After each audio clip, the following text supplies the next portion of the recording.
I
said, well, if 3 more people were full.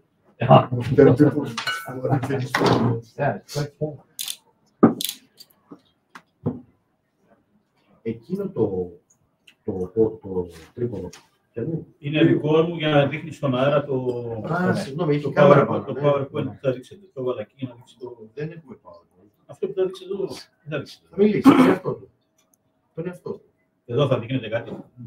Ναι, ο ίδιος. Δεν εννοεί, αυτό βλέπει εκεί τώρα. Βλέπει αυτό. Συγγνώμη. Είμαστε έτοιμοι, εγώ είμαι έτοιμος. Ωραία. Ναι. Η σκιά είναι από το μπουκάλι. Από το μπουκάλι.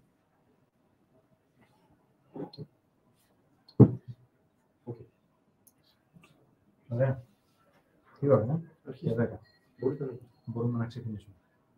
Λοιπόν, καλησπέρα καταρχήν. Χαιρόμαστε που σας έχουμε μαζί. Good afternoon. From behalf of our panel, it's a pleasure to welcome you all in our session. We're here this afternoon to discuss about the new security architecture from the Caucasus to the Middle East. We have with us, first of all, from my right, Mr. Gela Bazouashvili, Ambassador, board member of Strategy International, former Minister of Foreign Affairs of Georgia. Next to Mr. Bazouashvili is Dr. Farid Mirbakeri, that's spelled right, senior scholar on West Asia, member of Strategy International. Next to me on my left, I'm not a leftist, General Democritos Zervakis, board member of Strategy International, and former, among others, former chief of the National Guard of the Republic of Cyprus. We have also, of course, first of all, Dr. Marios Efthimiopoulos, founder of Strategy International, associate professor of International Security and Strategy, head of Department of History, Politics, and International Studies in Neapolis University, Paphos. Welcome. Thank you very much. Dr. Joseph Demertzis, Director of Research in Strategy International. And we have, through Zoom connection, I believe, Dr. Adrian Severin, former Minister of Foreign Affairs of Romania. Does Mr. Severin? Yeah. Okay. Because I cannot listen to anything. So we proceed. We lost some time. Keep my watch here. Let's try to be sharp. So let's begin. I will have some introduction, and then we can go to each speaker. Don't try not to exceed 10 minutes, please. And after your 10 minutes introduction speech, maybe we'll have one question for about 2 minutes. So let's try to be quite sharp with our time. This year marks 34 years since the fall of the Soviet regime, since the formal end of the Cold War. And yet the world is much more fragile now. I single out two defining points along the way from 1990 to today. In 1994, Russia joined the Partnership for Peace program, and by 2011 had reached joint exercises with NATO. Many were also discussing the possibility of joining NATO. What happened and we reached the point where NATO and Russia are on the verge of a military confrontation, culminating in the case of Ukraine. The second defining point, both for the security architecture in our wider region, but also for the whole world, I think is the so-called Arab Spring after 2011. Is the coincidence of these cases, 2011, accidental? In between, I also mentioned some events with a regional but also a global dimension. First, the failure of in Israel-Palestine rapprochement after the Oslo Agreement. Second, the failure of the Annan Plan in Cyprus 10 years later. The dissolution of Yugoslavia and the war adventures in the Balkans. The Russian intervention in Georgia. The failure of the West in Afghanistan. And the dominance of Azerbaijan with the tolerance of Russia in the crucial conflict for the Caucasus with Armenia. In the developments we had after 1990, what could we characterize as a paradox or a surprise? Not facts such as the Czech-Slovakian divorce, not the overthrow of the until recently de facto state of Artsakh Nagorno-Karabakh, not yet the integration of Crimea into Russia, not the new war conflict in Palestine, but certainly there are paradoxes for the flow of modern history. The Brexit, the withdrawal of the United Kingdom from the EU, the near disintegration of Spain, the invasion of American parastatal groups in the capital, in Washington, at the heart of the Western world's decisions, the tendency of young people of the Western world, many Christians among them, to join armies of Islamic fundamentalism. What gives inspiration to young people that the Western way of life does not give them? And I ask some questions. Maybe the next front is for the control of sub-Saharan Africa. Is the West retreating? Are other leaders emerging on the world stage? Is the retreat of the West a question of identity, spiritual strength, cultural values? These questions are quite philosophical, but I think they give some answer to today's situation. And permit me to give the floor to Farid first. Yes. Thank you very much. I think you put your finger on very important issues. Because time is limited, I've been rushing through a lot of points. Forgive me for the speed. The two regions, Caucasus and the Middle East. In the Caucasus, we usually mean 6 countries: Iran, Russia, Georgia, Armenia, Azerbaijan, and Turkey. And Middle East, which is Middle East, the North African region, MENA region, it goes anything from 15 to 20. But interesting thing is that Iran is visible. Iran is on both lists, Caucasus and Middle East.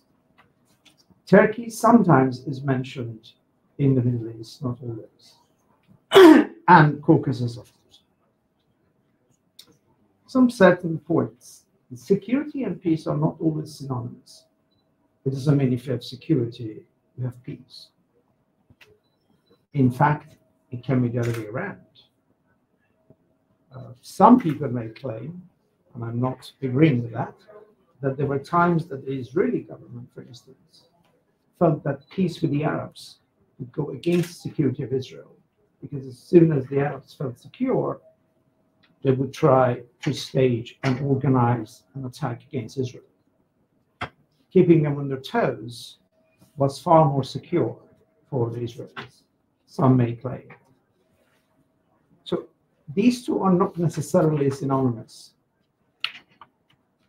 The Second World War, security of the West was in fighting Hitler.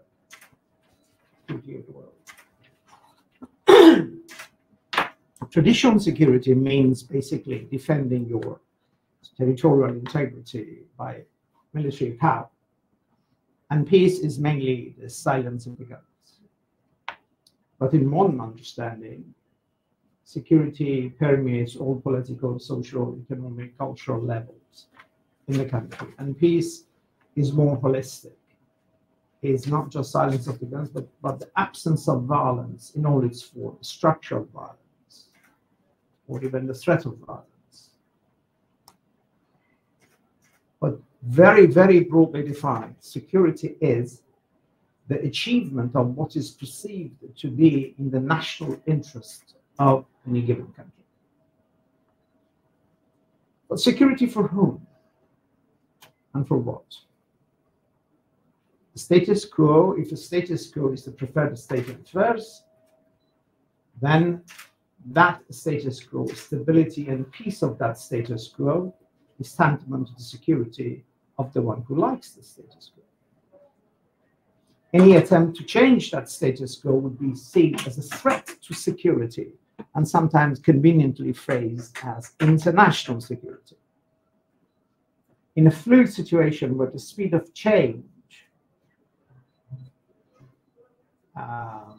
overtakes the assumptions and predictions of policymakers, insecurity takes over the spirit of the state, and preparedness for violence assumed priority. Like now, there is unpredictability, and people want to be safe rather than sorry. So they prepare for violence, for war. If the status quo or the global trends tend to appear to be detrimental to the perceived interest of any state, particularly existential threats, then resort to violence is very, very likely. Israel, for instance, considers some of these, or the attack, as existential threat. I'm not saying it is existential, but that's how some of them perceive it.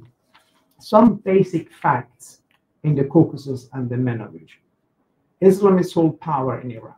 When I say Islamists, I'm not talking Islamic, Islamists. It is radical. We leave Afghanistan aside. Islamic government in Turkey.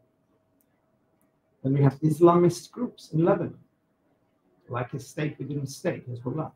Houthis in Yemen, Gaza, Islamic Jihad and Hamas. In Iraq, you have Hashd al-Sha'bi, we have Qatar and Hezbollah, and we have many others. In Syria, Fatimiyun and others. These groups, these Islamic or Islamists, they do not tolerate opposition very well. They challenge and want to disrupt if a trend is viewed against them. For instance, the Abraham Accord between Israel and some Arab states, which was going to be extended to Saudi Arabia as well, is thought to be, they thought it against them. They fought it, they challenged it, and some even claim that Iran encouraged the Hamas attack in order to disrupt the rapprochement getting closer between Israel and Saudi Arabia. And if it was, it worked, at least until now. That's one fact. Russia wants Ukraine to be in its sphere of influence. West, particularly Europe, do not want and do not share that viewpoint. Europe has stood against Russia, and will do so, but it needs American support. It cannot do it on its own. And American support is uncertain at times. If, for instance, next year Trump comes, things may change completely. Trump comes to office, I mean Donald Trump. Russia, that's the second fact. Russia, Ukraine. First one, Iran and the Arab-Israel rapprochement. Excuse me. Russia is the EU's main supplier of gas. 43% of imported natural gas come from Russia for Europe. even despite the military thing, Russian gas transit to Europe continues, and some 35 to 40 million cubic meters per day. So even though just very recently they say it's dropped sharply. Apart from that, Ukraine has got the largest deposits of lithium in Europe. And some people say this was in fact a lithium war, not a war on Ukraine. It may be lithium, but it's because Russia wants to have the lithium for itself that has attacked Ukraine. Now, Russia wants to oppose the trend that they want to kind of quote unquote westernize Ukraine, part of the EU, part of NATO. Iran wants to oppose the trend between between Israel and the Arabs. And in this, now they've become partners, almost partners in the war on Ukraine. Even though Russia has not officially joined Iran or saying that it disagrees with the accord, but it doesn't miss any opportunity to say that whatever goes wrong is American fault in the Arab-Israeli relations. If the Abraham Accords continue as well, they will fundamentally change the geopolitics of the region. I have to be quick. One more thing, you mentioned Arab Spring. Nationalism works amongst people who are not tribal. In Egypt, Arab Spring led to change, and then the army came back and took over. The unity of Egypt was kept because there was a national army, a sense of Egyptian nation, with long history. In Libya, there was tribalism. And affiliation and loyalty to the tribe supersedes loyalty to the state because the state is so young. And we see the mess they're in. Well, partly, I think the West has part of the blame as well. Leave it like that. Iraq as a nation is young. And loyalty to the tribe. Saddam was called Saddam of Tikrit, the name of his tribe. Yemen is tribal. In tribal countries, as a rule, it's difficult to promote nationalism and change through nationalism. The last thing I want to say is that civilizational trends, Samuel Huntington, in that basically, you know, that the Chinese, the Russians, and the Islamic world will get together against the Judeo-Christian world is politically incorrect, but he hasn't been far off the mark so far. What he has said, basically, identity politics is playing a more assertive role in the region. We saw who Putin's, you may have seen last night, half an hour he was giving history lecture. Wrong history. Wrong history, but what I think, he considers that important. He lies, he whatever, but he considers it important for identity to bring that to the fore. But the wrong history. Okay, wrong history, fair enough. And he Orthodox Christianity. I have never heard him mention Orthodox Christianity. Which is the Romans. So he has this Orthodox Christianity as opposed to Western Christianity, and Iran has, and Islamism as against Judeo-Christian world. These are partly to do with identity politics. Cultural identities cannot be dissolved, change easily like government policies. They are there to stay. We have to live with that. However, civilization predictions are suicidal and they kill themselves. Like, for instance, Karl Marx may have been correct in saying that there would be a final revolution and the proletariat would take over. But because he said that, and because the Russian Revolution, Bolshevik Revolution took place, suddenly the West woke up and said, oh God, he may have been right. And then they did everything to make sure it doesn't go any further than that. Now, the same with Huntington. Because he said it, he identified the trend. A lot of countries may do stuff, may adopt policies to stop it from happening.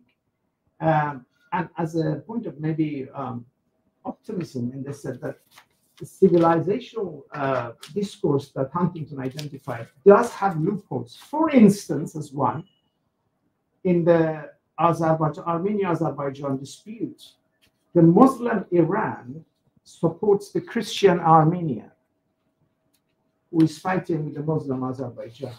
So here, identity politics cannot answer why. So there are loopholes in that. I leave it at that. Thank you very, very much. I thank you. And forgive me because I forgot to introduce you the right way. Mr. Farid Mirbagheri is Professor of International Relations and Senior Consultant on West Asia at Strategy International. He held the Dialogue Chair in Middle Eastern Studies at the University of Nicosia up to his retirement in recently, 2023.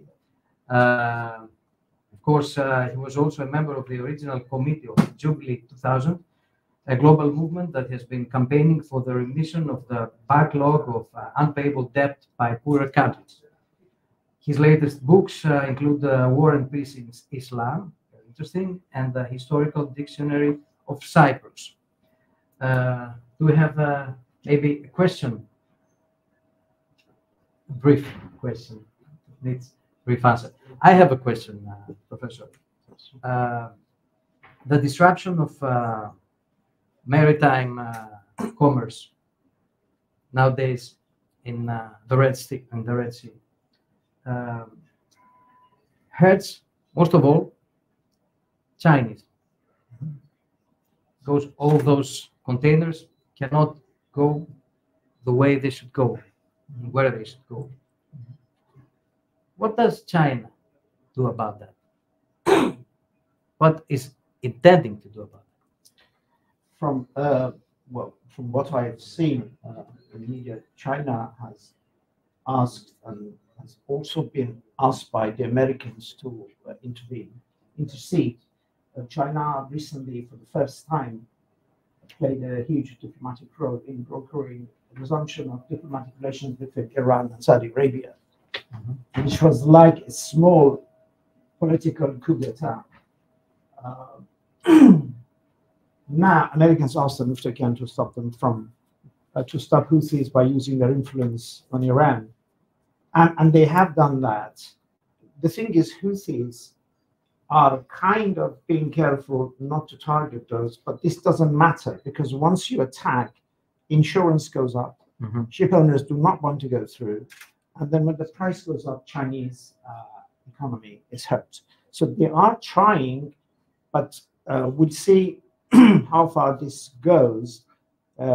If it goes much further and they feel this is really significantly disrupting their economy, I think they'll just give a pat on the shoulder. And as they have now, to my knowledge, they have not openly opposed they may have issued a statement, but they have not really opposed the military action against the Houthis. Nobody wants that. Yes. Nobody wants that other than Islamists, Iran and the Houthis and others, because the war on Hamas is really hurting them. Is hurting them in a big way. It's hurting them so much that once Hamas goes, then they feel it's Lebanon's, it's Hezbollah's time.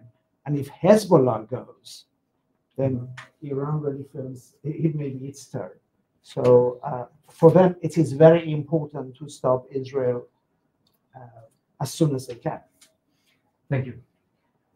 We keep security and peace are not the same. Peace is holistic. We certainly can't claim that we have the peace we need. Islamic and Islamistic factor is crucial. Tribal identity is crucial. Energy resources, most of all, are crucial. Thank you, Farid. And we should give the floor to Gela. So let me first have an introduction for our Georgian friend, Ambassador Gela Bazhuashvili, former Defense and Foreign Minister of Georgia, former Director of Intelligence and National Security Advisor to the President. He started his public sector career in 1991 at the Foreign Ministry In 2005, he was appointed as the foreign minister. Also, he was the first, after that, he was the first civilian minister of defense. He graduated from the Ukrainian Institute of International Relations and International Law. So you do have something more to say about Ukraine. In 1992-2000, Gela Bashvashvili was actively involved as a national expert in cooperation with the European structures, Council of Europe and EU, on issues of international law, fight against corruption and protection of national minorities. He also completed his studies at Harvard University, and he was nominated as the Man of the Year 2004 by the American Biographical Institute, USA. Thank you. We are all ears. And a board member. And the board member of SATIC International, of course. All right. Hello, everybody. I'm pleased to be here and pleased to represent the SATIC International Board. So I will, for the sake of the time, I will go through my notes just to show you, since we talk about security architecture and the new security architecture, I must say from the beginning that the security architecture that we remember is broken. It's broken not only on a regional level, but on a global level. It's not new, everybody witnesses it. But I would like to focus more on a regional perspective and what's going on and how I see the situation is evolving. So the current international security architecture faces the greatest challenge since the collapse of the Soviet Union. Farid mentioned that time frame. So Russia's full-scale invasion of Ukraine and aggression against the sovereign country in February 2022 they shook the foundation of the rule-based order and triggered tectonic geopolitical changes, not only globally, but also regionally. So relations between the West and Russia deteriorated in unprecedented manner since the Cold War ended. The first time in the Vilnius summit of July 2023, in the policy documents of this alliance declared Russia to be, I quote, the most significant and direct threat to allies' security and to peace and stability in the Euro-Atlantic area, unquote, emphasizing also, quote, the Black Sea region is of a strategic importance for the alliance, end quote. So what does it mean? In history retrospect, when I was in the government, almost 20 years ago, we had difficulties in explaining in the Euro-Atlantic community the importance of the Black Sea for the transatlantic relationship. So my colleagues, Romanians, my colleagues from Bulgaria, Georgia, we were, knocking on every door, trying to raise the issue of Black Sea security as a pillar, as an integral part of the security architecture, regional, and we were not heard. But finally, after invasion, these policy documents have been updated, and now the Black Sea is part of the architecture, which is broken, and it will need a great deal of creativity and energy for all of us in order to construct a new architecture. But that's, I think, the time will come for it. So another very important historic moment was the European Union historic decision of enlargement. So the political decisions have been made. My country, as well as Ukraine and Moldova, politically will be integrated. It will take some time, but it will be integrated into the European Union. And that political decision changes the context of the regional development.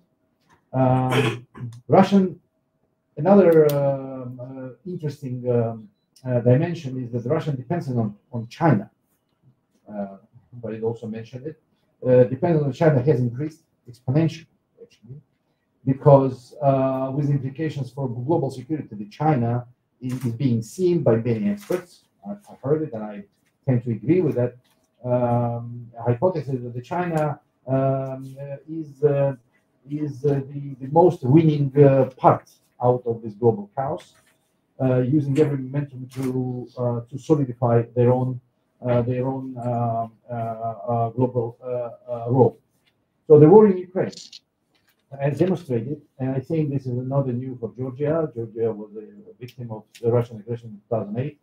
Again, knocking on every door, raising the flags, not heard. Our messages and our claims were not received with the proper attention. And I think now many colleagues in Europe, Germans, French, have recognized the strategic mistake that the Georgians were not paranoid about Russia, but were serious in raising the issue of Russian global ambitions in keeping the post-Soviet space, post-Soviet borders as a part of their spheres of influence. So the Russian goal is, to me, from my perspective, is to dismantle the post-World War II international security architecture, redraw the borders of neighboring countries, reducing them into satellite states with nominal sovereignty. That's something that they want to achieve.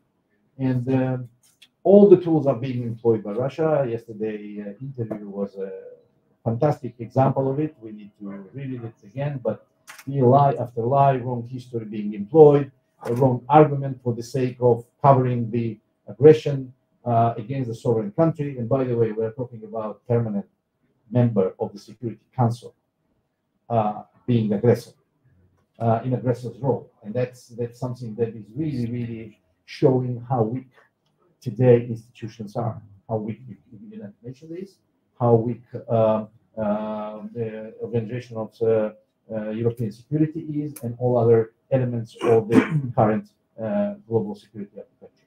We are witnessing the prospect of the end of rule-based international order. The Russian president yesterday basically said that there is no rules-based orders, and Russia is not going to obey rules-based orders written by Americans. That's how they perceive rules-based order that we all know and we all appreciate and we all embrace. So the Black Sea region in the South Caucasus, they represent the primary target of Moscow's revanchist and expansionist agenda. I mentioned 2008, 2014, annexation of Crimea. Also, international community reaction was mild. As a result, aggressive Russia has increased. The winning in the Black Sea would be a strategic advantage to continue its aggressive moves toward Eastern Europe. Disruption of East-West connectivity. And a connectivity is a very broader definition, and I'm not going to talk about in details, but connectivity includes many things, many aspects, but disruption of the connectivity is a role of Russia in setting up its control on such connectivity, especially on the Caucasus and the Black Sea area. So a few words about very important events that took place last 2 years in the region, especially this is Karabakh conflict and the war that gave new dimensions in the security environment in the region. The second one is, of course, Hamas' brutal attack on Israel in retaliation by Israel, which again I refer to the yesterday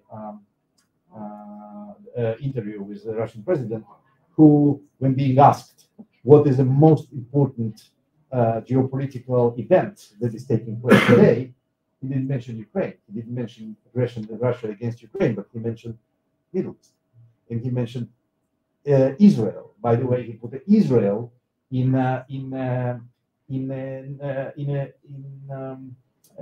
wrong side of his rhetorics, and he was trying to victimize the Hamas, and that shows you how playful these guys are to cover their own aggressive moves. So on Karabakh, yes, we all know what happened. It changed geopolitical landscape, at least on the regional level. One may see that, of course, the Azerbaijan and of course Turkey, with the help of Turkey, the Azerbaijan achieved their long-term national goal of the unity of their country, which is extremely important for all of us, because Georgia is striving to do the same unsuccessfully, but setting up a precedent that the conflicts can be resolved of territorial integrity is extremely important. So the Baku and Ankara significantly strengthened their standing in the region as a result of it. At a glance, one may say that Armenia is on the losing side, but I would put it differently. In my view, Armenia was kept, prisoner of long-term burden of the Karabakh conflict on their shoulders. And I think what I observe now in the dynamics of the Armenian government is trying actually to initiate constitutional reform today in order to remove Karabakh notion from the constitutional documents of the country, which shows you the desperation and shows you the resolve of the Armenian government to put an end of the conflict. And I do expect, by the way, within this year, by the end of the year, I do expect that Armenia and Azerbaijan will sign this agreement, and that will be extremely important for the regional cooperation between three, Georgia, Armenia, Azerbaijan, which will strengthen the position of three in many respects, especially economically and from security point of view. Another element which also related with Georgia's candidate status to the European Union, Armenians are increasingly interested in European choice, which was not a case several years ago, because now they have it's not just a hope, but a real case when the country from South Caucasus becomes a member of European Union. So the population increasingly is is turning toward the West, and I do expect the pro-Westernism of Armenia is going to be increased. Secondly, the influence of Russia will be diminished. Although we need to mention that Russia will continue to have for some time a great leverage on Armenian politics. So what needs to be done? This is a question today, which is a really difficult question, because I don't see many people who knows what needs to be done, but at least what we need to achieve in order to create a platform, create a ground for a new architecture. In my view, the most important thing is that the NATO and the European Union and the Western Alliance should keep the resolve and unity that they have shown since aggression against Ukraine. That's the most important thing, to keeping the unity and strength in helping Ukraine to defend their sovereignty and their freedom. I'm not using the words winners. I'm using the word to defend. That's a big difference. Russia is trying to put it differently. They're saying that the West wants to defeat Russia, and that's a Russian narrative that they are trying to sell everywhere in trying to keep their own alliances. The U.S. still remains the central provider of Euro-Atlantic and global security, including supporting Ukraine. So ensuring the transatlantic unity in addressing the common threats is imperative. The process should be continued to secure Ukraine together with Georgia and Moldova into the Western institutions. That needs to be supported by all means. What it will give back, it would stabilize the Black Sea region, entering into EU and NATO. It will curb Russia's expansion in ambitions and dissuade other global actors to seek the confrontation with NATO and with Western Alliance. It will facilitate normalization between Moscow and the West, eventually, including renewal of the arms control framework, which is broken as well, with a potential engagement of other relevant states, because the nuclear pillar and nuclear issue is a theme of a separate discussion, because in my view, this is a serious threat of proliferation regime to be broken. It is in a very, very fragile situation today, proliferation regime. And I think Russia is signaling this very loudly. So it will provide Europe with a better geopolitical position regarding China and Central Asia. So connectivity issue comes here. So the EU and NATO should keep under the radar the Black Sea area and the South Caucasus for the sake of better geopolitical position versus China and so-called global South. So, and of course, it will motivate South Caucasus countries to follow the path of integration into the West, and Armenia is a very, very good example. It is crucial that Western alliance prevails in demonstrating the strategic perseverance and determination in responding to the fundamental challenges posed by Russia and its allies, leaving the gray zones in Europe, which I think was a case in the past, the Black Sea and South Caucasus, Balkans, make it vulnerable to Kremlin's passionate agenda. The enlargement of NATO and the EU is crucial in bolstering the security and stability in the Euro-Atlantic area and ensuring robust international security architecture and rule-based order. Russia is not alone in its crusade against the West. Again, I mentioned China. I would like to outline it again. China having more resources, through acting with caution and pragmatism, supports the idea to challenge the change, the current rules-based world order laid by the United States, but they do it in a different manner. They don't do it in a, I like that expression that one expert used, as a king of mentality, when you just scream about China does it differently, but the goal is the same.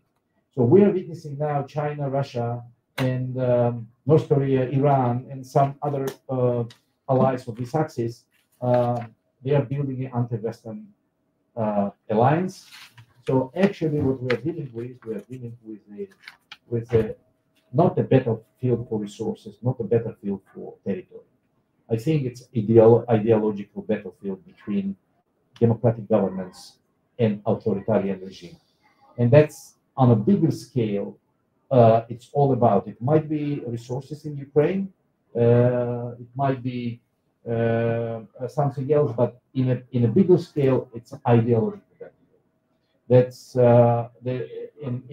makes this case extremely important for the future of countries, especially like Georgia, Moldova, Ukraine, who are now in between of those worlds and trying to get rid of their Soviet past. So I will finish here, and have any questions. Thank you, dear Ambassador. Let's summarize some of the points.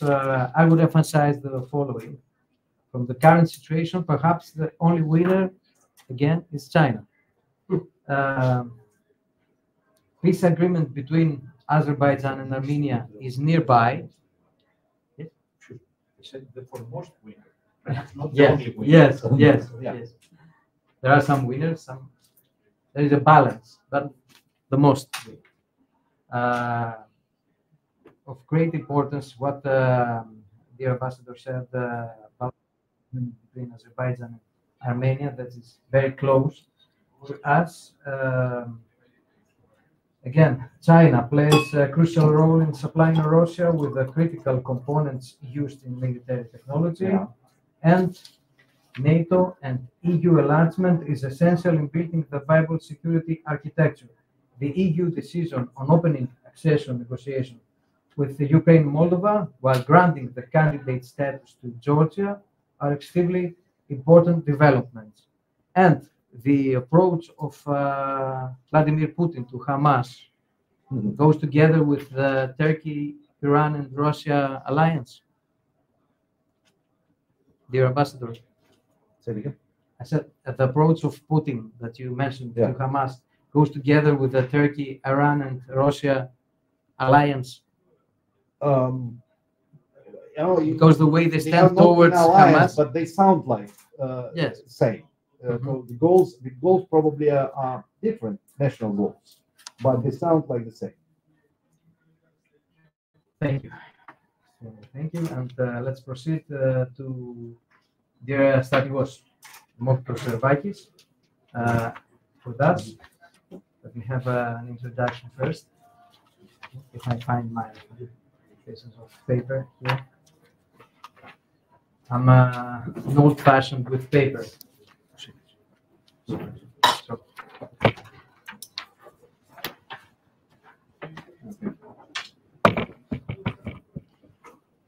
General Dimokritos Servakis is the former chief of the National Guard of the Republic of Cyprus and the honorary commander of the First Army of the Hellenic Army, having assigned, among others, director of the Defense Policy Directorate of the Hellenic National Defense General Staff.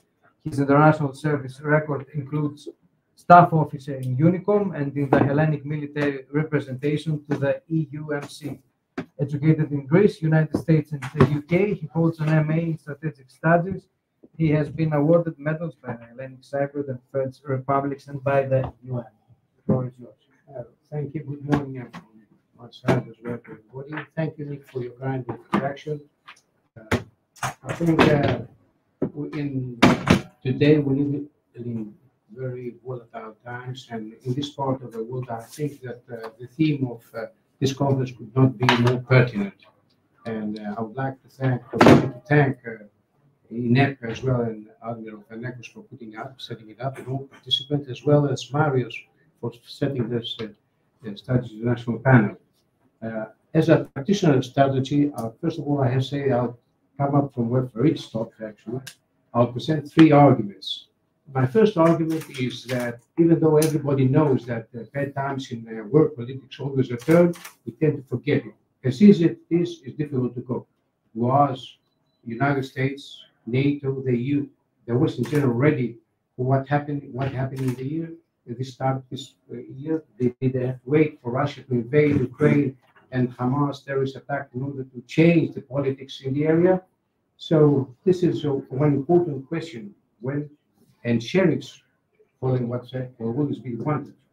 So while Caucasus and the Middle East are widely interconnected, they should be given and studied under different parameters. Actually, I see as a base, there's a triangle instability. And the base goes from the Middle East down to Eastern Mediterranean, down to Libya, and the apex goes from Ukraine down to Caucasus area. So at this time, a lot have been said, and the other speakers talking about Caucasus area. I'll concentrate on the Middle East issue.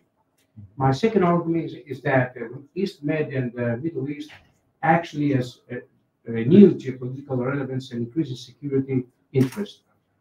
This interest pre-existed after the Hamas terrorist attack of the 7th of October. However, we tend to forget it. There was a lot of issues in the area after the, let's say, the Arabic winter. A lot of is happening. There's Syria going on. We've got issues in Iraq. We've got Libya. A lot of different situations there. It was for the last decade, all the area there was on the flux, changing all the time, and we see that happening. So, and apart from that, we constantly see cyber attacks as well as terrorists, which are always there. Now, it could be added that the discovery of vast natural resources actually provided more significance to the area, both geostrategically and geoeconomically. Now, unfortunately, we, the West, did not actually, the players did not recognize this in the right time, and it left, there was a security vacuum in the area, and there was a lot of strategic competitors that had hegemonic aspiration in the area. We'll go through that later on. So, my third argument is that already, as I mentioned, I believe that since already 2020, there was a paradigm change in the Middle East and in the Mediterranean. What we experienced, mainly after, as you mentioned, the Abraham Accords and the Kiev process, there was a lot of shifting in power in the area, and countries with the same mentality of talking about Greece, Cyprus, Egypt, Israel, other moderate countries, along with the countries in the Gulf came together with the United States being in the area, France as well, to have a different paradigm, a different new architecture of security in the area. I think that was an important thing that happened before the 7th of October. Within that paradigm that we have seen up to date, a number of positive developments, and which I can list one or two of them. We thought, first of all, we see the agreements on the delineation of the exclusive zone. That was a major achievement in the area. As well, a lot of bilateral, trilateral, and multilateral agreements that came off, not only in the defense sector, but also in the economic sector, as well in the social sector. So this shift was ended abruptly on the 7th of October. And putting on ice, actually, above all, long-awaited United States-backed agreement normalize the relation between Saudi Arabia and Israel. It is obvious that this relation would have been a major change, just a game changer in the area. And of course, it would have been leverage, apart from Israel, but also to Saudi Arabia vis-a-vis their enemy, Iran. So, Hamas terrorist activity did interrupt this sorcery. And however, and it was not the only case that now is happening in the area. We see the Iranian attacks actually on United States installations and organizations in Iraq and Syria.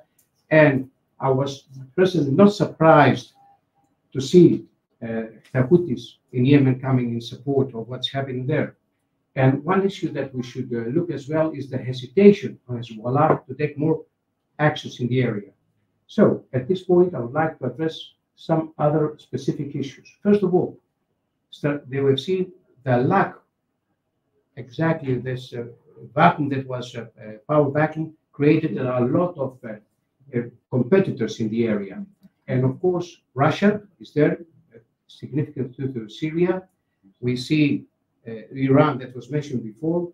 I have to mention as well China, but more or less on the geoeconomic sphere at this point. And of course, Turkey, which is an elephant in the room that we tend not to speak about. And it's there. Their actions, even though there is downgraded today, their actions actually put a more problematic in the area and create, in many times, it created issues of insecurity to other nations in the world and increasing national tension. Now, here is where we stand. If I could today do something, I'll turn the clock back to the situation before 7th of October 2023. That is an important thing. And but today, it is 126 days after Israel's war to eliminate Hamas, and the objective are not reached. These 236 hostages are still there. We have a humanitarian crisis in Gaza Strip, and still civilians of both sides have been killed. What is the next strategy? At this point, I would say that it is futile to support that actually Hamas cared about the Palestinians and the Palestinian cause. Not at all, actually. No one can say that. Otherwise, would have taken a different policy on this issue. Their case actually was driven by who? Was to one word: to create havoc and chaos. Fauda is the known word that goes out here. And this, I said, why Houthis was not caught by surprise, but because their actual focus create a Fauda house in the whole area. And this is actually stopped mainly and kept down because of the policies followed by Egypt, the Emirates, Saudi Arabia, and other moderate countries, apart from the support they have from the United States and generally the West. So, by my understanding, at this time, there is a war attrition in the area. And actually, Israel is at the forefront of this war attrition. Well, all this has been said. What is for the future? I believe that centuries' experience in the area shows that we cannot be prescriptive, despite what will happen. What I see, first of all, for me, it's obvious that the Gaza war should stop as early as possible, as soon as possible, and work a political solution to the Palestinian issue. In times of crisis, there's always this opportunity to find solutions. And now, so both Israelis and as well Palestinians have suffered. If we do not do it now, actually they don't do it now, then when? My second issue is that we should remain present in the area and suppress strategic competitors. And we should use the right incentives between and disincentives in order to do that, and naming the countries that I mentioned before. Third, experience and lessons learned that no one can go alone on this. We need to have a more multilateral and comprehensive approach in the whole issue. The fourth is that in this new geostrategic realities require bold and swift but well elaborated decision making by all actors in the area. We must remain vigilant since the Middle East and the East Med is not a simple area of competitive coexistence is possible, I believe. But in any case, we cannot be passive. Sometimes, confrontation leads to conflict or crisis, but it can lead as well to cooperation if we suppress some strategic competitors in the area because their appetite grows with power. Thank you very much and I'm ready for any questions you have. So, some points. The definition of maritime zones in the region, together with other bilateral settlements, was and is of great importance. You mentioned as a critical point the 7th of October, before and after, like BC and etc. Is 7th of October the September 11th of the entire Europe, Asia, and Africa in general? And by your experience, since you have been a high-ranking officer, how close we are to a major incident here in the Eastern Mediterranean? Thank you very much for the question. First of all, 9/11, actually post-Cold War period and the end of history ended in the ashes of 9/11. So now I cannot, 9/11 is a different thing than 7th of October. That was the expectation by the ones who created the 7th of October, that chaos in the area. That is one of the main arguments. This did not happen. And Fairley said so, and Farid a little bit elaborated that I do not see that happening. 7th of October is not 9/11. So I mean, there's still my understanding, more knowing the area, knowing the people in the area, is that there is opportunity for peace. At least there is an opportunity for like-minded countries in the area to continue cooperation and go to the paradigm shift that I was mentioning before, to this new architecture that was just in time. That's why I say, if I go back, let's forget what's done, go back to 7th October and continue from that point. If we do not do that, then we will find ourselves in a dead end. And the situation on the ground, and the situation, how other countries dealt with the issue in the area shows that it is so. Thank you. Thank you, General. Is there invisible confrontation between America and Israel? Geostrategic importance. No, not at all. If you consider one of the major issues is, no, I do not see that. I do not see that. There's no, of course, the main confrontation of the powers in the area that are close to us is Iran. I think that is the main confrontation, and that is possible. Now, there is not major confrontation. It's different to solution, to find the solution of the issue that had, and different with the confrontation. Different ideas of how to solve an issue is another. Thank you, Pantelis. Well, the well-known Pantelis Avitis is with us, of course. Now, Professor Adrian Severin is waiting patiently. Okay. So let me go to our guest from Zoom. Hello, Mr. Severin.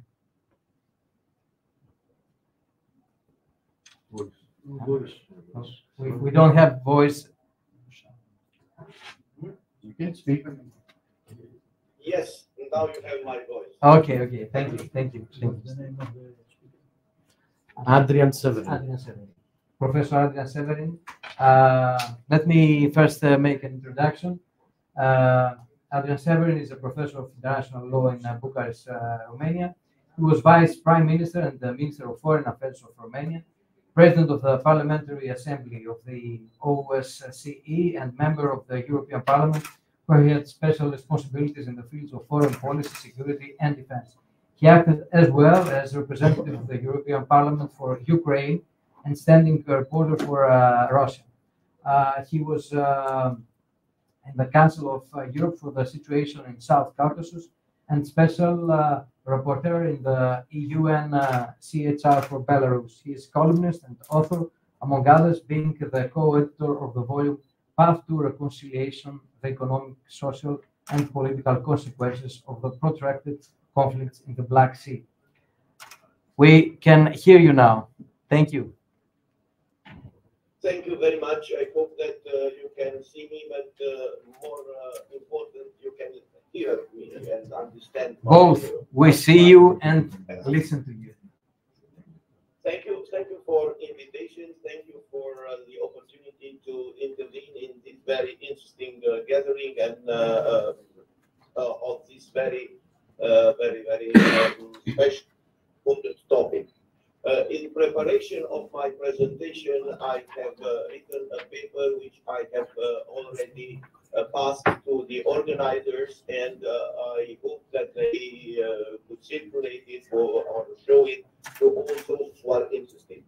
Therefore, I will try to be brief or as brief as possible within the time limit which was allocated to me.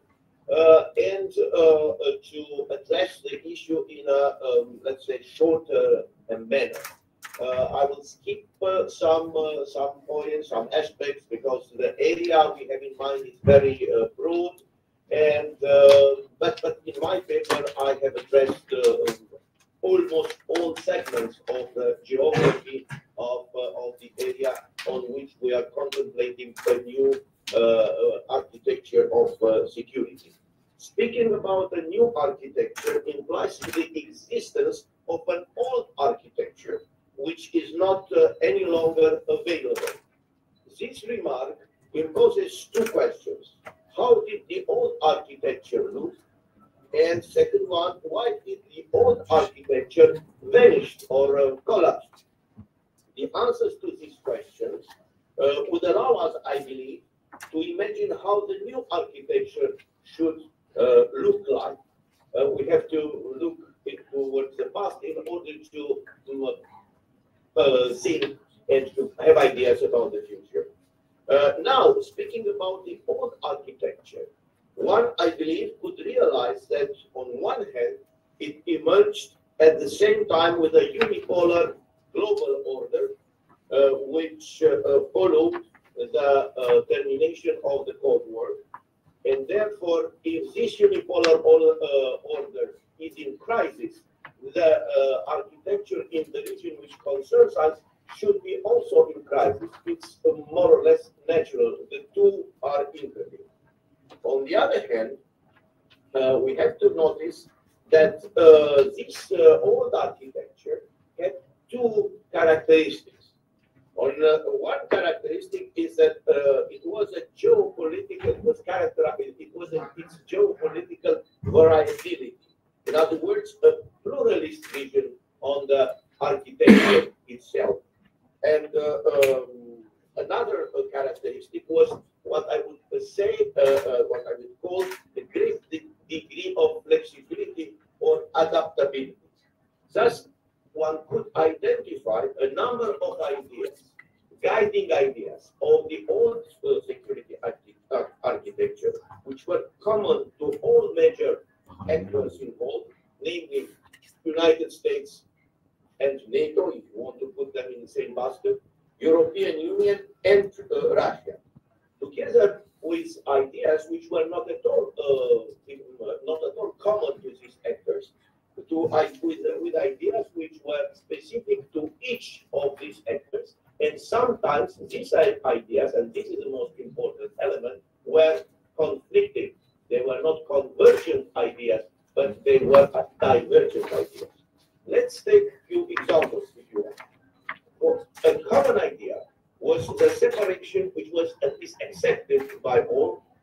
was the separation of the former Russian, Soviet, Socialist Ukrainian Republic from Russia. So it was that followed the dismantlement of the Soviet Union. This was a common idea, and this was for the West at least based on the famous reflection of Zbigniew Brzezinski, who said that Russia plus minus Ukraine, Russia without Ukraine is a very important state, but anyhow it's a power, mostly regional powers, which one could negotiate, while Russia plus Ukraine is an empire which will be a rival of the other empires, let's say, which the necessary empire has never outright called the United States, and therefore it was very undesirable to see this empire emerging again. So Russia agreed in the end this on that separation with some conditions, and one of major conditions was the Finlandization or neutralization of Ukraine, and a condition which was not necessarily very much promoted, but anyhow came into discussion from time to time, was the federalization of Ukraine. So this separation, with or without some conditions, with conditionality, and indeed the nuclearization of Ukraine was a condition which was agreed by all major actors. So this was one feature, one idea which was common to all major actors. In as far as the rest of the ideas concerning Ukraine, they were quite different. The European Union was in favor of a European integration of Ukraine, with some reservations related ties of the country. And that integration of the European integration of Ukraine was conceived by the European Union for a long while within the frame of a strategic partnership called Partnership for Development between the European Union and Russia. It was thought that the better the relation between European Union and Russia are, the better are the possibilities, the prospects for Ukraine to become either a very deep associate of the European Union or a full-fledged member of the European Union. As for the United States, from an American perspective, this kind of partnership between European Union and Russia, within which Ukraine would have been integrated within the European structure, was not necessarily something very attractive. On the contrary, the United States were always obsessed by the idea that any entente between Russia and the European Union, mainly what I would call the German Europe, is to be avoided. And therefore, the United States pushed ahead with the idea of a new Europe, so-called New Europe, which was formed by the former members of the Soviet bloc in Eastern Europe, and they have favored, the United States have favored all kinds of partnership alliances, structures to be built by these countries, which were conceived to be as some kind of a dam, some kind of an obstacle between any emergence of, let's say, the resurrection of the strategy of the Ribbentrop-Molotov Pact, that is to say, another entente between Russia and Europe. So, as you see, these two opinions were very much in conflict. And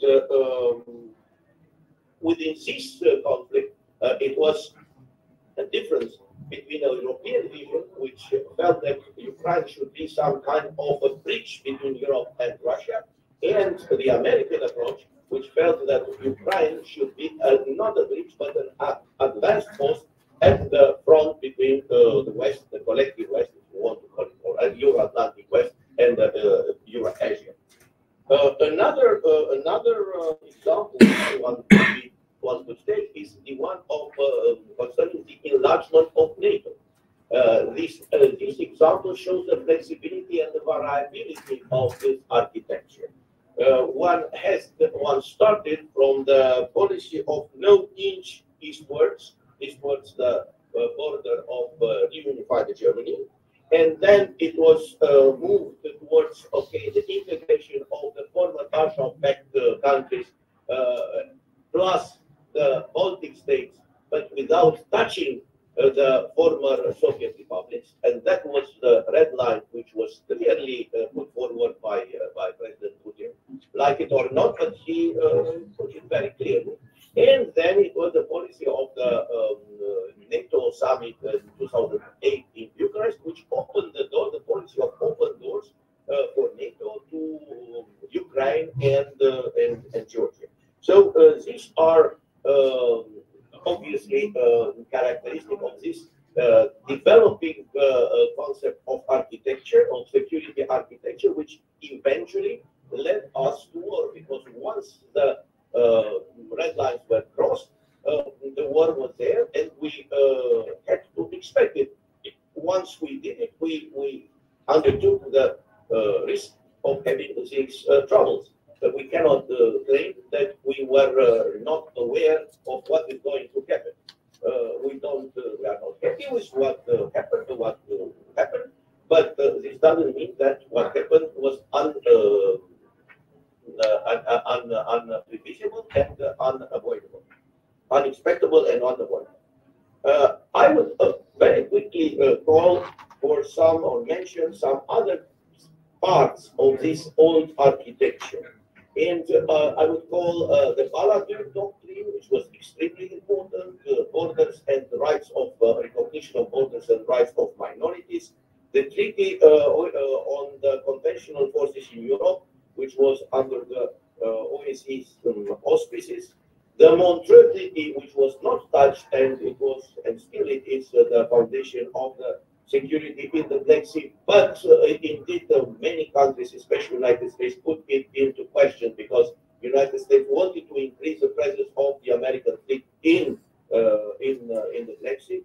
Then the organization of the Black Sea Economic Cooperation, which was another piece of this security. The trilaterals, Romania, Ukraine, Poland. Romania, and they were later went southwards through the trilaterals, Romania, Bulgaria, Greece, and Romania, Bulgaria, Turkey, which were called by the American analysts back-to-back trilaterals. So they were also conceived as some kind of pieces of this architecture.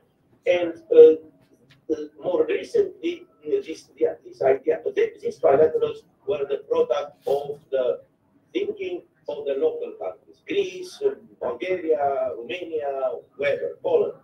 The new version of the same thing, which is a Three Seas initiative, is this time not a product, a genuine product of the region, but it is a product of the American strategy, who came back with the project of building some kind of a then separating the European Union and Russia. Certainly, one should recall the G7 plus 8 plus 1, which was promised to Russia at a certain point in time, never became a G8, but G7 plus 1.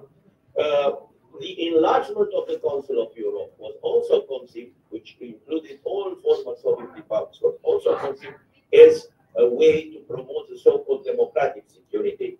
And certainly we can speak also about NATO partnership, various way of partnership between NATO and Russia, NATO and Ukraine. What if that was the architecture we're speaking about?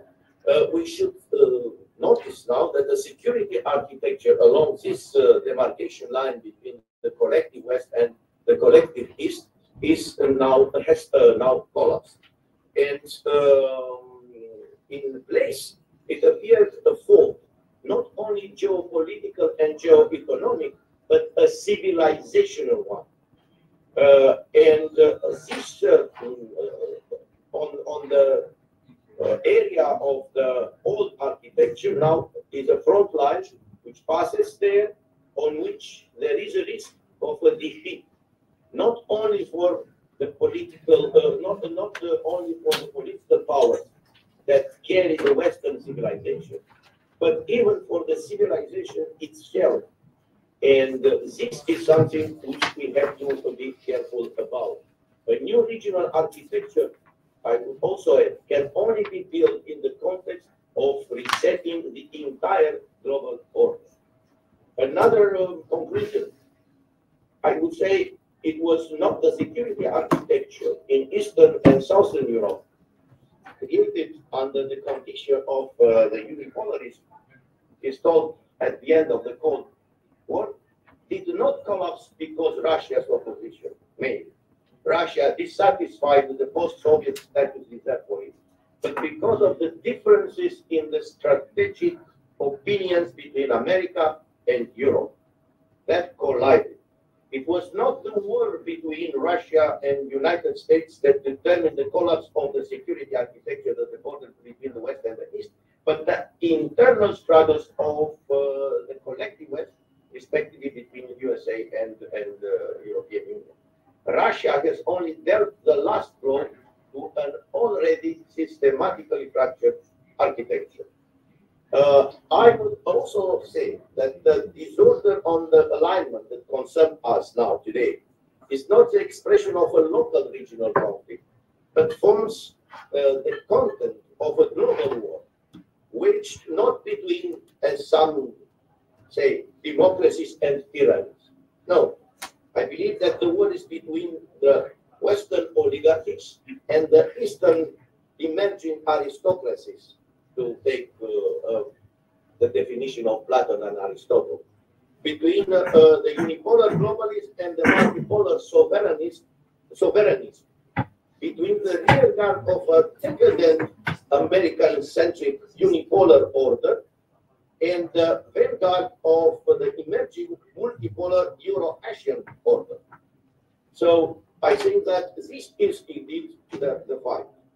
Now, as some, I believe that if the Cold War ended without a peace conference, normally the wars end with peace conference, I think that now we need some kind of conference. If you want a new conference for security and cooperation in Europe, or a broader one, which should include certainly the emerging global powers from Asia, which should redefine or reconfirm the main principles of the international law, which should govern the 21st century. And I think that these principles should be at least the following five: multicentrism, or which means giving up the unipolarism, the symmetry of the powers organized around the main coagulation centers and their dynamic balance, the disideologization of international relations, the indivisibility of security, and finally ensuring peace through economic, social, and territorial cohesion while promoting the strategy of common project based on solidarity of interest. I think that the issue, in the same context, the issue of the geopolitical states and the ethnic states should be tackled in the future. I don't have time to enter in the details, but basically the nation states in Europe were formed following the principle of nationality.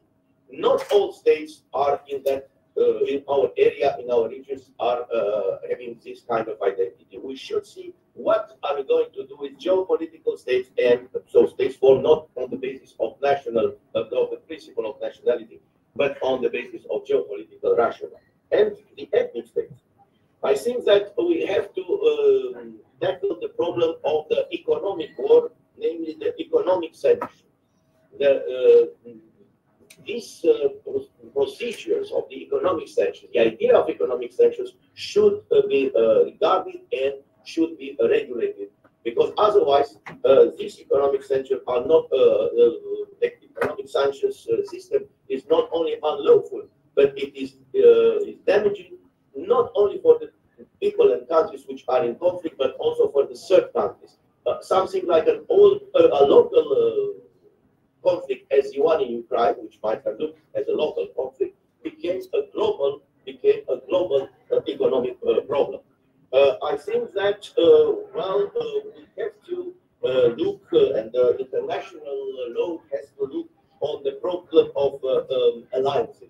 Yes, countries should be free to establish the alliances which fits them well, but at the same time, the relation between these alliances should be regulated in order to establish a balance of power at the global level and certainly in our areas. I think that we have to look to the issue of the right to intervene, the obligation to protect. I don't enter into details, but these principles which are rather new, obligation to protect, which is followed by the right to intervene, create a lot of problems, as much as the doctrine of the preemptive strike, which is also to be considered. I think that, as I said, a conference for security and cooperation, or a conference directed to the issue of Ukraine should be considered. And I think that the issue of Ukraine could not be solved within the frame of the resetting of the whole global order. I would allow myself. Dear Professor, can we have a last minute? Yes, okay. Absolutely. Okay, thank you. I finished at the end of my presentation, and I simply wanted to say that maybe it's the right time to promote diplomacy in trying to solve the Ukrainian issue, and because I think that following the pace of war is obviously not able to bring us to the security of war. I have in my paper, but I'm not going to speak about that, about the problem of relation between Israel and Hamas. Certainly, we cannot ask Israel to make peace with Hamas, but we could ask Israel to promote a political solution without which any military solution has no future. We need, I believe, reform upon the Caucasus. I just mentioned an older idea of mine. I think we need in the Caucasus the establishment of a commonwealth of the Transcaucasian state. I think that, of course, I cannot argue because there's no time for that. But anyhow, just take it as a possible idea for further reflection.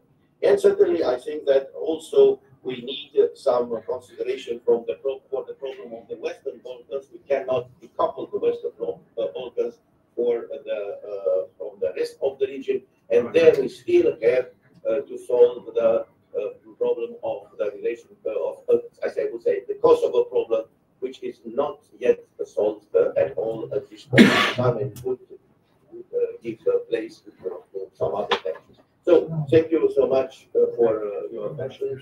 I hope that I could pass the messages and some food for thought. Well, Dr. Severin gave us some crucial remarks and covered many crucial subjects. I keep one, the future of the ethnical states and what this future is going to be. I kept also that the international law needs to be reformed based on the general principles of today.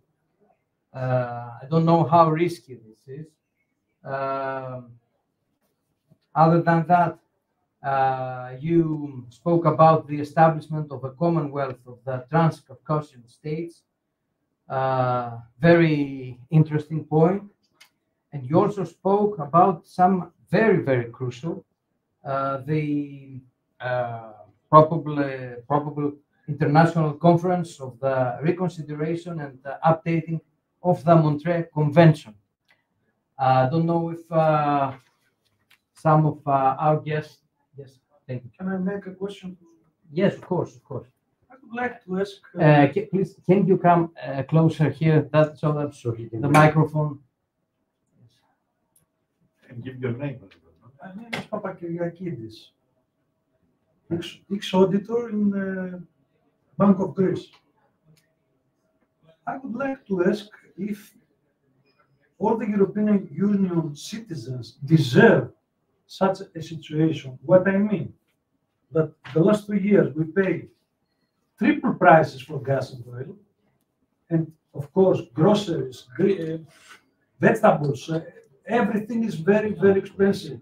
For what? And to send all the Russian weapons to Ukraine. Do you think that this is a main European Union policy? Do we deserve to live such something like that? I would kindly ask you, dear Professor, to answer within 2 minutes, please. Okay, certainly. Indeed, number one, European Union is the body which was meant to promote peace and to assure the peace on the continent, not to act and intervene in wars. So, to my mind, what you explained, the substance of the question led us to the idea that apparently the European Union is changing its policy and becoming from a body which was a soft power, transforming from a soft power which was able to use the soft instruments in order to promote peace into some kind of a hard power, indeed, following the American policy, which certainly is wrong. Secondly, we spoke for a long time about the fact that the European Union, Western Europe, call it as you wish, but you know what I am understanding, was dependent from the point of view of military security from United States and dependent from the point of view of energy security from Russia. Certainly, it was good. It would be good for Europe to get rid of these dependencies. But what we got now, it's maybe we got rid of the dependency from Russia, at least formally, but we became dependent on the energy from the United States. So I think it's a wrong decision. And the last point is precisely that one. I think that our duty as Europeans, as members of the European Union, is first and foremost towards our citizens. Their lives matter. The quality of their lives matter. And I don't think that we should diminish the quality of their lives in order to support the war which we cannot win. Nobody from our camp, to say so, could win this war. This is absolutely clear. And by doing that, we are indeed diminishing, as I said, the quality of life of our citizens. And to end it, this is a wrong policy. Maybe I think this war is not ideological. This war is not about values. This war is about power. And okay, maybe sometimes it's good to embark in a war for powers to get more power. That's fine, provided we can achieve it. But I think that this is a trend which cannot reach the target. And if we cannot reach the target, it's absolutely bad to diminish, to pay that exercise, adventure with the quality of life of our citizens. I hope I answered your question. I have an extra question, but I keep it for the end. Thank you. So, thank you, dear Professor. It's time to... Recording stopped. Okay, it's time to give the floor to our host, Marios Efthymiopoulos. Dr. Marios Efthymiopoulos is the founder of Strategy International and Associate Professor of International Security and Strategy in Napoli University, Paphos, and Head of the Department of History, Politics, and Internal Studies with an empirical experience of years in various countries. Of course, if you want to see more, go to the website of Strategy International. Thank you very much. Thank you. Thank you. Ladies and gentlemen, first of all, thank you very much for coming today in our event, in our speech. I'm humbled and honored to have you here amongst us with the possibility to have a distinguished audience and a distinguished panel with some of the great minds, if you want, from a variety of European and non-European countries whom I had the pleasure to work with over many, many years, and also to include members of our team, friends, colleagues who have been here for a long time in my home city of Thessaloniki, where we took the opportunity to make a small event out of the Megiddo is going to be following soon. So please stay tuned for this. Allow me to thank my dear friend Stelios Fenekos for organizing the grander, if you want, event, but more so to thank our speakers so far, and including also my friend Nikos Lodianos for moderating this discussion, in the hope to discuss a very, very important issue with regards to the new security architecture, which I had the pleasure to propose on the basis that for those of us which have empirical knowledge and empirical expertise throughout different countries and through different cultures and civilizations, some of the things are becoming quite evident and quite clear. I'm not going to take too much of your time in order to not waste too much time on this, but the new security architecture and the design of the new security architecture is a prelude of what is going to happen. The term new security architecture has been utilized very far, not back too much, but in October 7th, 2023, where Israel has been attacked by a terrorist group called the Hamas. And soon after, allies of Israel, including also allies which want to be in the larger cooperative sanction with this, if you can call this through the Abrahamic Accord, they are attempting to find a solution, if you want, to the Palestinian issue that has been pushed back because of the attack, and where in other circumstances you would have seen a momentum of a buildup of different agreements, among others, as my dear friend Gela said, the possibility also of an agreement of peace, which is a larger security architecture that would follow, but would rather have the element of peace rather than the element of a war or wars that have the tendency to multiply. Now, in order to keep it short and concise, what I'm going to try to do is that I'm going to connect, if you want, the wars, the pending wars or the ongoing wars, small or big, current or regional, you can call them as you wish, they're all wars. These wars are interconnected because of a larger attempt to reorganize a global order where we call it either the global south or multipolar world or a more global or regional Europe, or the Arab Gulf, for example, waking up vis-a-vis the rest of the world, or Iran along with its allies, whether this is Turkey or Russia, wanting to have a more action piece into the world, or et cetera, et cetera, et cetera, or historical and religious reasons that are coming into being, into the larger equation why these things are happening.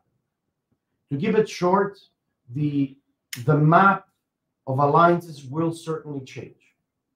And to also keep it short, the map on the balances of power will also change. And a big fight that is coming up is that winner countries have very much to do so with a very simple equation. He who controls financial trades, logistics, straits, or military capability, or military innovation, or security or market innovation, or even banking and trade will be able to suffice to create or recreate a new world order that is becoming into being. For those of you who may not agree to this, simple examples may occur in the different region of historical perspective, such as the United States in the 20th century, China in the 21st century, other regional countries, Russia, for example, which was not answered ever whether it belongs to the Eurasia region or the European region, or whether it belongs to Europe or even NATO for that perspective back in 2001. And with that respect, the regional actors are actually also, if you want, the receivers of these vibes.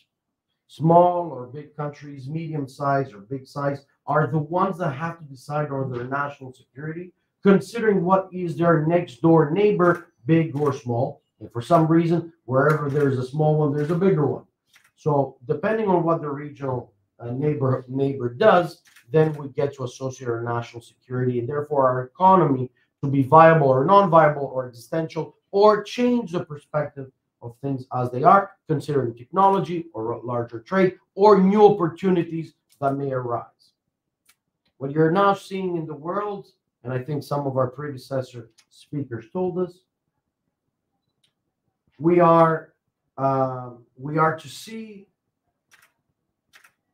a new perspective of alliances that is based on the wishfulness for national goods to be implemented in the national markets first, versus a collective such as the EU, a collective of the Euro-Atlantic area, and so on and so forth. That attempt does not come without a security threat. I was just reading that the NATO Secretary General had called the national security advisors of all NATO countries to meet with each other, basically to tell them the reality that national security is to be changed. And the more diverse the needs are, which is for a normal economy, for a national economy, the more risks we are associated, because up to the 21st century, we thought that we would go collectively in a global area phenomenon where we would share trade, we would share common goods, we would have a common agricultural policy, for example, in the European Union. And we see what happens now. Exactly. But this failed. Why? There are different layers of understanding. Reality versus wishful thinking versus decision making that does not come together.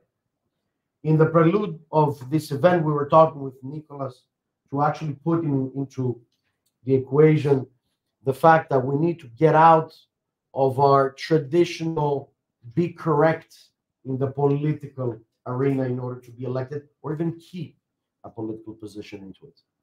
Why am I saying this? We're now buying military weapons. We should have, but other countries also do. And it is scary to think that Germany, the one who lost World War II, has the biggest military weaponry buying of weapons, new weapons, 21st century weapons in the whole of Europe, in great amounts of money. Followed, excuse me? Not yet implemented. It is implemented already, but it starts with logistics, then the progressive, but the finance is there. The second part is Japan. Again, another country which lost Second World War. Japan is implementing billions of dollars of weapons buying. So to put it very clear, what is going on that we need to know that we're not aware of just yet? 2024, I think, will be a very imbalanced year. Two reasons. Too many elections around the world. We're counting 60 plus elections around the world. So we wait who gets elected, then we talk in 25. The war in Ukraine will continue on. The war with Hamas will continue on in the Middle East. Israel will turn into Hezbollah. Take it or leave it, this is the truth. And micro wars between Iraq, Iran, Shia, Sunni, and so on and so forth will continue.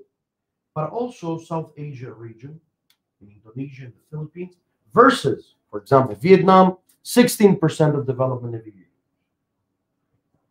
So things are very specific. We're going into a far-fetched, deep-rooted reorganization of the strategic alliances, and with this we will create new balances, new economies, new approaches, and new security architectures that do not attend only on me or our dear guests, but on decision makers, which unfortunately in the West do not see the realities, but eventually they will start seeing the realities post-electoral results, starting with the European elections.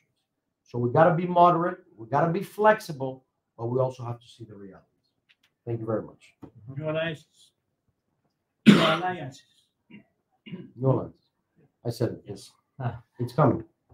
Very briefly, the maps of alliances will certainly change. And many new episodes in front of us in 20, we make mistakes with the dates. We haven't realized how we got to 2024. Okay. Time is lapsing. So our next and last but not least, Dr. Joseph Demergis is the head of research and analysis of Director of Strategy International. He's an expert on strategy, security, mass diplomacy, information warfare, and statistical influence models, among others. Excuse me, Joseph, but I don't have the time to say more. That's absolutely fine. I would like to thank everybody for coming here today. It's my distinct pleasure actually be the list of these esteemed colleagues of mine whose specialized knowledge and real-world experience is a hallmark of Strategy International. I think it would benefit the discussion if I could do a general recap of what has been said today. When we talk about geostrategy, we talk about new security architectures, but I suppose many people that talk about these things don't bother consulting them up. Geography is a huge mediator of what happens around the world. Natural resources that give the potential for wealth is a huge mediator as well. So in order to understand what's going on in the world, what happens in the Middle East right now, or the Persian Gulf or the Gulf Island, it's really geography that does all the talking. It was not from South Caucasus. Russia really views it as a part of its post-Soviet Union dominion, and what President Putin said yesterday about his so-called historical facts was not wrong history per se. It's really the ordained version of Soviet state-sanctioned histrionics about history and how it should be viewed. Georgia, which is a major player in the Southern Caucasus, and Gela was very polite not to say that it's really the key to the Caucasus area, is happily continuing toward the membership in the European Union, which of course is a happy stance for the European Union, but it really caught the attention of all this flab that the European Union has in formulating foreign policy, because it started as really as an association of Poland still, then it went into an economic community, but it really did not go into a political entity. And I'm not sure to what measure it can go to such an extent, because its members really do have very conflicting points and very conflicting interests in many matters, whether it's economics, which is always the main driving force, and whether it's foreign policy. But as my colleague very rightly pointed out,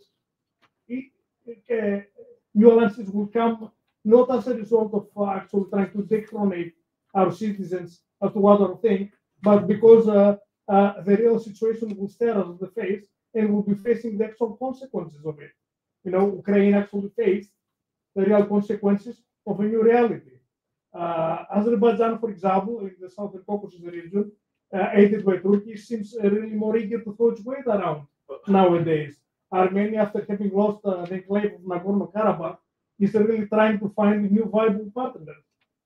The Soviet Union, and after that, Russia was supposed to be a peacekeeping force, but only in name there. Of course, that did not go well. And the regional power balance has really shifted away from Russia in the area, and perhaps towards Turkey, Azerbaijan, and perhaps the EU. I do believe that at least in the Southern Caucasus area, while Moscow's soft power potential has declined, it unfortunately does still have leverage in these areas, and it has potential to destabilize. The war of Ukraine will have a say in what Moscow does next, although I presume that it seeks new alliances of its own. The new expansion of BRICS, for example, it's a huge event for them, but also will bring Russia in a continuous involvement and competition with both Iran and Turkey, which will probably make it to reposition rather than actual retreat. As far as the Middle East security architecture is concerned, well, it's nothing new. When the British and Russian empires were in conflict there together, it was called the Great Game. We're playing the Great Game, but it was the American naval strategist Mayhem that actually coined the term Middle East. Even to the uninitiated Middle East, even to the uninitiated, we now understand that the Red Sea and the Suez Canal are very crucial to world commerce. I'll give you an example. Revenues from the Egypt Suez Canal fell by 40% from the beginning of the year compared to 2023. Of course, yeah, and we publish it as well, and we actually have a nice review coming about that as well. The thing is that this kind of event does influence the West in a positive manner, because Western internal manufacturing, is aided by this thing, because Chinese import products are more expensive. If we talk about Africa, France used to be the biggest exporter there. Now it's China. So there needs to be a cap in that. And, the West went along for too many years without actually manufacturing and outsourcing its manufacturing to places other than the West. And slowly we begin to see a blowback. The destabilizing factor, of course, in the Middle East is Iran, although it would be fair, I think, to say that there are a lot of enmities between countries of the Middle East and Northern Africa, or the MENA regions, as they're called. And it is also a fact that the confrontation of the relationship between both the United States and China and the war in Ukraine have destabilized in the political and economic sense Europe as well. Well, the US is really keen to involve itself less in the Middle East region. I do think that the normalization of relations among most countries in the region have taken place in the last few years. Farid rightly mentioned the Abrahamic Accord, which was not really just a new deal. I think it was one of the genuinely ground-shaking deals, because former enemies actually went eye to eye and at least agreed to have diplomatic relationship. Having the Israel and the United Arab Emirates and Bahrain talk with each other and recognize each other, it's a great thing, as well as the restoration of diplomatic ties with our old Greek friend, Persia, Iran, and between Iran and Saudi Arabia. That's huge. That's huge for the Muslim world, although us as Westerners are not really cognizant of that fact. Nevertheless, I would say that the security architecture in the Middle East is largely confrontational, and I'm not sure if I would agree that it also works on the bartering principle as well. That is, I think, a very good point of future discussion and research. In that area, well, there have been discussions to actually have agreements on cooperations on such soft agendas like green energy, the gas market security. I think that the Q&Q is that a smaller group of countries band together, and as Mario said, for the need for a new security architecture, band together and try to make do for common interests. Chinese rhetoric in the area from the Caucasus to the Middle East is always about shared security and of China mediating evolving crisis. What it did for Saudi Arabia and Iran, what is a diplomatic win. In retrospect, I would also like to mention the role of technology, and that it should be taken into account when talking about the new security architecture. So the ability to actually project ideas to more technologically advanced audience by bypassing central governments is a very enticing one, and it should be a tool that the West should use. My final remark would be that Stark International is comprised of a cadre of renowned experts, such of those people we have used to say, who specialize in crafting policy, decision making, communication, training, and scientific research, amongst others. I believe we have a very effective mix of scholar ability coupled with real world experience in world affairs, political and financial affairs, and of consulting and tackling and taking charge. Above all, we're science and research driven, and with research based on real world events rather than of some staid book-wise knowledge that really does not take into account new ideas and new developments. Thank you very much indeed. Briefly, I keep only this, something that we don't listen to formal geostrategical discussions.